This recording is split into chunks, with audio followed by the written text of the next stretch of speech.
Hi, hello, and welcome you all, Makal. So, welcome back to our channel again. So எல்லாருக்குமே தெரிஞ்சிருக்கும், ஒரு சின்ன இடைவெளி இருந்திருக்கும், ஒரு 4-5 நாள் இருந்திருக்கும்னு நினைக்கிறேன். ஸோ பிகாஸ் சில பல பர்சனல் ரீசன். ஸோ எனக்குமே MTS எக்ஸாம் இருக்குது. ஸோ மற்றவங்களை படிக்க வைக்கிற அதே நேரம் நம்மளும் படிக்கணும். ஸோ நமக்கான டைமை நம்ம ஒதுக்கணும் என்ற ஒரு ப்ரைவசி ஸ்பேஸ்க்காக தான். ஸோ எனக்கான இண்டிவிஜுவல் ஸ்டடி, எனக்கான ஒரு பேட்டர்ன், எனக்கான ஒரு ஷெடியூலை ஃபாலோ பண்ணிகிட்டு இருக்க நேரத்தில் அதே டைமில் தான் நடத்திட்டு இருக்கோம். ஸோ பேரலாக பண்ணணும், அதே நேரத்தில் பேலன்ஸ்டாக என்னால் பண்ண முடியல. அதனால தான் ஒரு டிலே. ஸோ எனக்கும் இன்னும் ஒரு 1 வீக்கில் தான் உங்களுக்கு இருக்க மாதிரி எனக்கும் எக்ஸாம் இருக்குது. ஸோ நீங்கள் படிக்கிற மாதிரியே நானும் படிப்பேன். நீங்கள் படிக்கிற அதே 10 மணி நேரம் நானும் படிக்கணும்னு நினைக்கிறோம் இல்லையா? ஸோ அந்த டைமில் ஓடும்போது சைடில் நம்ம பவர் பாயிண்ட் எடுத்து அதுக்கு தனியாக ஸ்லைடு போட்டு கிளாஸ் ரெக்கார்ட் பண்ணி அப்லோட் பண்ணுறது ஒரு வீடியோவுக்கு மினிமம் 2 to 3 hours ஆகும். ஸோ ஒரு வீடியோவுக்கு அப்போ டெய்லி நான் போடும்போது எனக்கு அதுவே பெரிய ஹெக்டிக்கான ஒரு இஷ்யூவாக இருக்கும். ஸோ அதனால தான் ஸோ முடிஞ்ச அளவுக்கு நான் கொடுக்க ட்ரை பண்ணுறேன். மற்ற எந்த கிளாஸ் கொடுக்கலனாலும் idioms and phrases கிளாஸை ஆல்டர்னேட் டேஸில் கொடுக்க ட்ரை பண்ணுறேன். அண்டு ஒன்றே ஒன்று தான், எப்போ முன்னாடி சொன்னது மாதிரி தான், எவ்வளோ ஸ்லோவாக போனாலும் நடத்தாமல் விட்டுறவே மாட்டேன், நடத்திடுவேன். சரிங்களா? முடிச்சுட்டு தான் போயிடுவேன். தவிர அந்த நடுவில் கேப் இருந்தாலும் சரி, எவ்வளோ ஸ்லோவாக போனாலும் சரி, அதை அப்படியே ஸ்கிப் பண்ணிட்டு வேறு டாபிக் புதுசாக ஆரம்பிக்கிற வேலையே கிடையாது. இதை முடிச்சுட்டு தான் அடுத்த டாபிக். சரிங்களா? So move on to the session. Class number 8. First one, break the ice. ஐஸை வடை. பிரேக் தி ஐஸ் அப்படின்னா என்ன மீனிங் அப்படின்னா, initiate something, to start a conversation or to make someone comfortable. Break the ice அப்படின்னா initiate something, to start a conversation or to make someone comfortable. ஒருத்தரை ரொம்ப கம்ஃபர்ட்டாக வச்சுக்கிறதோ, அல்லது புதுசாக எதையோ ஒன்று ஸ்டார்ட் பண்ணுறோம், ஒரு கான்வர்சேஷனோ அல்லது புதுசாக எதையோ ஒன்று ஆரம்பிக்கிறோம், இனிஷியேட் பண்ணுறோம் அப்படின்னா அப்போ நம்ம யூஸ் பண்ணுற idioms தான் என்ன அப்படின்னா பிரேக் த ஐஸ்ன்னு சொல்லுவாங்க. Break the ice. Break the ஐஸ்னா ஐஸை உடைக்கிறது, வேற ஏதோ உடச்சிக்கிட்டு போகிறது அப்படி ஞாபகம் வச்சுங்க. சரிங்களா? Second one, bring home the bacon. Bring home the bacon அப்படின்னா என்ன மீனிங் அப்படின்னா, டு பி சக்ஸஸ்ஃபுல். எப்பயுமே வெற்றியை நோக்கி இருக்கக்கூடிய ஒரு தருணத்திற்கு நம்ம வாய்க்கக்கூடிய idioms தான் என்ன அப்படின்னா bring home the bacon. Bring home the bacon, இந்த வார்த்தை நல்லா ஞாபகம் வச்சுங்க. டு பி சக்ஸஸ்ஃபுல் அதாவது வெற்றி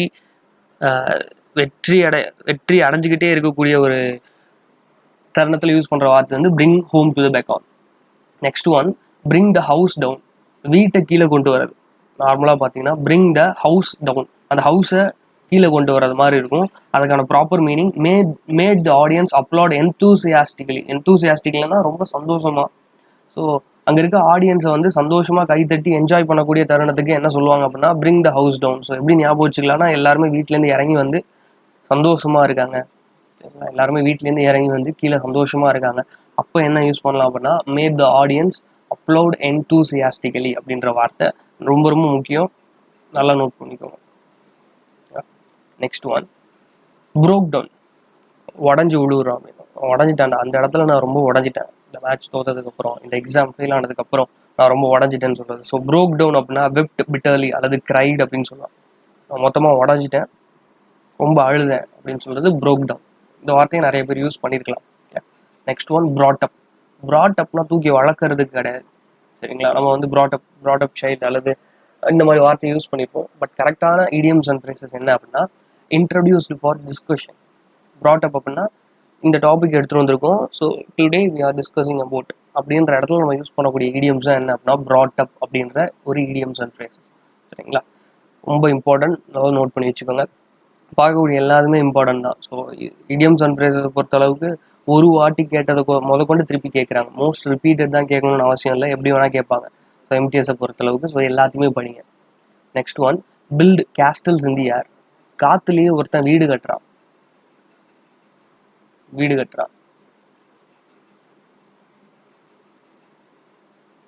காற்றுலேயே ஒருத்தன் வீடு கட்டுறான் அப்படின்னா a daydream, have an unrealistic ideas to create impossible dreams or hopes.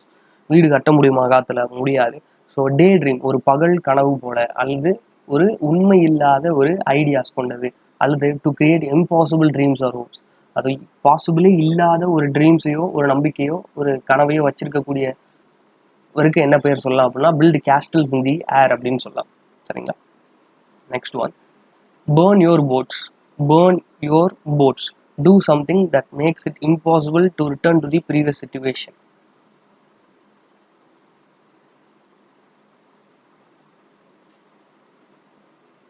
Okay, burn your boats அப்படின்னா do something that makes it impossible to return to the previous situation. அதை முன்னாடி சுச்சுவேஷனுக்கு திருப்பி கொண்டு போய் விட்டுரும். அந்த ஏதோ ஒன்று நீ பண்ணுற, அது இம்பாசிபிளாக இருந்தாலும் அது ஒன்று ப்ரீவியஸ் சுச்சுவேஷன் கொண்டு போய் விடுதுன்னா அப்போ என்ன யூஸ் பண்ணலாம் அப்படின்னா burn your boats. burn your boats இது வந்து ஆல்ரெடி கேட்டிருக்காங்க. Next bury the hatchet.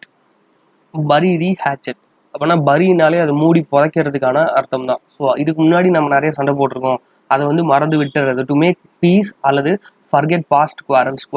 Quarrels அப்படின்னா ஃபைட் அல்லது ப்ராப்ளம்.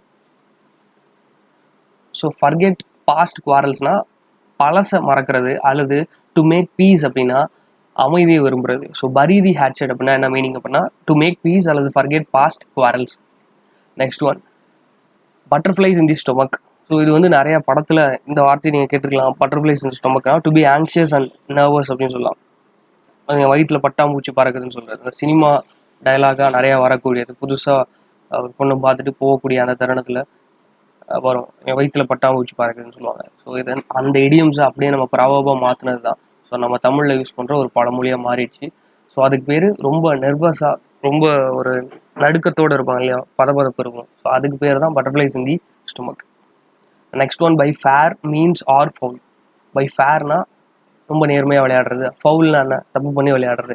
அப்போது in any way honest or dishonest, அது எப்படி இருந்தாலும் பரவாயில்ல. By fair means or foul we should win the game அப்படின்னு சொல்கிறாங்கன்னா, நான் தப்பான வழியோ நேர்மையான வழியோ நான் ஜெயிக்கணும் அப்படின்னு நினைக்கும் போது நம்ம யூஸ் பண்ணுற வார்த்தை by fair means or foul.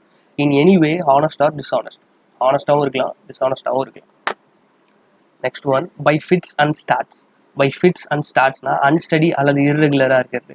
அவன் ஸ்டடியாகவே இல்லை அல்லது இர்ரெகுலராக இருக்கக்கூடிய ஒரு கண்டிஷனுக்கு என்ன யூஸ் பண்ணுவோம் அப்படின்னா பை ஃபிட்ஸ் அண்ட் ஸ்டார்ட்ஸ்னு யூஸ் பண்ணுவோம். By fits and starts. Next one by leaps and bounds. Very leaps and பவுன்ஸ் வெரி குவிக்லி அல்லது ரேப்பிட்லி. இது ரீசெண்டாக MTS அது இப்போ 2023 2022 எக்ஸாம் இப்போ நடந்தது இல்லையா. ஸோ இதில் அந்த மே மாதத்தில் ஒரு ஷிஃப்ட்டில் கேட்டிருந்த கொஸ்டின். பை லீப்ஸ் அண்ட் பவுன்ஸ்னால் ரொம்ப வேகமாக, அது ரொம்ப ஃபாஸ்ட்டாக, வெரி ரேப்பிட்லி வெரி குவிக்லி ஒன்று நடந்து முடிஞ்சிருச்சு அப்படின்னா அப்போ நம்ம யூஸ் பண்ணக்கூடியது by leaps and bounds. Next one by the skin of his teeth. By the narrowest margin அல்லது ஹேவிங் அ நேரோ எஸ்கேப்னு சொல்லலாம். By the skin of his teeth, பல்லோட ஸ்கின் மாதிரி அப்படின்னா ரொம்ப மெலிசாக இருக்கக்கூடிய ஒரு பை தி நேரோவஸ்ட் மார்ஜின் அல்லது having a narrow escape, just மிஸ்ஸில் escape ஆகிட்டான் அப்படின்னு சொல்லும்போது நம்ம யூஸ் பண்ணுற வார்த்தை by the skin of his teeth. Next one call it a day அப்படின்னா இதுவும் ஒரு நாளாக நம்ம கூப்பிட்டு போயிடலாம் அப்படின்னு கிடையாது. Decide or agree to stop doing something. Already நான் ஒன்று பண்ணிக்கிட்டு இருக்கேன் இல்லையா, அதை வந்து நான் இதோட நிறுத்திக்கிறேன். அல்லது to give up work and go back to home. First one என்ன சொல்கிறாங்க, decide or agree to stop doing something. நான் எதையோ பண்ணிக்கிட்டு இருக்கேன், அதை வந்து இதோட முடிச்சுக்கலாம்னு நான் முடிவு பண்ணிட்டேன். ரெண்டாவது to give up work and go back to home. நான் இதோட இந்த ஒர்க்கை நிறுத்திட்டு நான் என் வீட்டுக்கு போகிறேன் அப்படின்னா என்ன அர்த்தம் அப்படின்னா கால் it a day. Call it a day அப்படின்னா இதோட முடிச்சுக்கலாம், இதுக்கப்புறம் முடிச்சுக்கலாம், இதுக்கப்புறம் எதுவும் பேச வேண்டியதில்லை, நான் என் வேலையை பார்க்குறேன், நான் வீட்டுக்கு போகிறேன் அப்படின்னு சொல்கிறது கால் இட் அ டே. ஓகேவா. The last and final one calls the shots. Calls the shots அப்படின்னா to be in control, to be the person in charge. Calls the shots அப்படின்னா கண்ட்ரோல், உனக்கு கீழே அந்த கண்ட்ரோல் இருக்குது அல்லது நீ தான் அதற்கான இன்சார்ஜான பர்சன். அப்போது ஒரு ஒரு ஒரு போலீஸ் ஸ்டேஷனில் இருக்கக்கூடிய ஒரு SI, ஒரு இன்ஸ்பெக்டர், யாரோ ஒருத்தர், அவர் தான் அந்த இதுக்கு இன்சார்ஜாக இருக்காருன்னா அப்போ நம்ம யூஸ் பண்ணுற வார்த்தை கால்ஸ் த ஷாட்ஸ். ஸோ அவர் தான் மொத்த இன்சார்ஜ், அவர் தான் இன் கண்ட்ரோலில் அதை மொத்தத்தையும் வச்சிருக்காரு அப்படின்னா அப்போ நம்ம யூஸ் பண்ணுறது கால்ஸ் த ஷாட்ஸ். ஸோ இதில் ரொம்ப முக்கியமாக அப்படின்னு பார்க்கும்போது by leaps and bounds, by fits and starts, அதுக்கப்புறம் by fair means or foul கேட்கலாம். பட்டர்ஃப்ளைஸ் இந்த ஸ்டொமக் நீங்கள் அடிச்சிடலாம். பரி தி ஹேட்செட் அப்படின்னா எதையோ மூடி மறைக்கிறது கிடையாது, அமைதியை விரும்புறது அல்லது பழசை மறக்கலாம் அப்படின்னு சொல்ல வராது. நெக்ஸ்ட்டு burn your boats அப்படின்னா do something that makes it impossible. இம்பாசிபிளாக இருக்கக்கூடிய ஒரு விஷயத்த பண்ணுறான் to return to the previous situation. நான் முன்னாடி சிச்சுவேஷனுக்கு போகிறதுக்காக நான் பண்ணுறேன் அப்படின்னா burn your boats.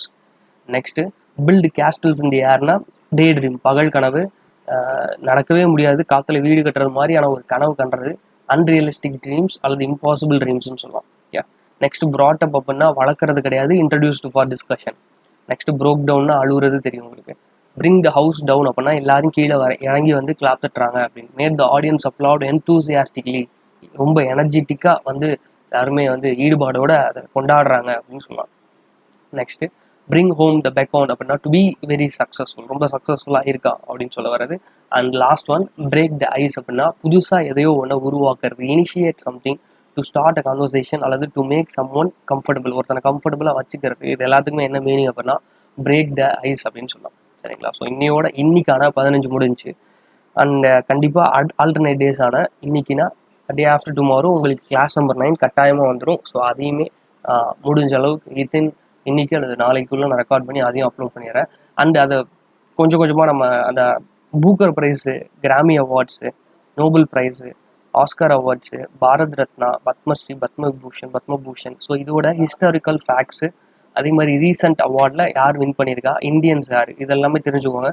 பூக்கர் ப்ரைஸில் இந்தியன் ஆத்தர்ஸ் யார் அப்படின்றத நான் அடுத்த கிளாஸ், அதாவது இந்த ஆல்டர்னேட் கிளாஸ் போடும்போது அதோட சேர்த்து இன்னொரு கிளாஸும் வந்துடும் சீக்கிரமே. சரிங்களா? ஸோ வரக்கூடிய MTS நீங்கள் எழுதிட்டு இருக்கீங்க ஜூன் 13, ஒரே நிமிஷம், ஜூன் 13 to 20 உங்களுக்கு இருக்குது அப்படின்னா இன்னும் சாலிடாக பார்த்தீங்கன்னா ஒரு 10 days அப்படின்னு ஃபிக்ஸ் பண்ணி வச்சுக்கோங்க. இந்த 10 நாள் தான் உங்களை வந்து ரொம்ப திருப்பி சொல்கிறேன், டிசைடிங்காக இருக்கும். ஒரு எக்ஸாம் எவ்வளோ மாதக்கணக்காக நடக்குன்னு தெரியும். ஸோ தயவு செஞ்சு இந்த 10 நாள் உருப்படியாக உட்காந்து படிச்சிங்க அப்படின்னா கண்டிப்பாக கிளியர் பண்ணலாம். ஸோ அந்த நம்பிக்கையோடு படிங்க, அந்த நம்பிக்கையோடு அட்டன் பண்ணுங்கள். MTSக்கு வேறு என்ன செஷன் தேவைன்னு சொல்லுங்கள், மறக்காமல் அதை நான் முடிஞ்ச அளவுக்கு கொடுக்க ட்ரை பண்ணுறேன். சரிங்களா? ஸோ தேங்க்யூ ஆல் மக்கள்ஸ், and do like, comment and subscribe to our channel. நன்றி.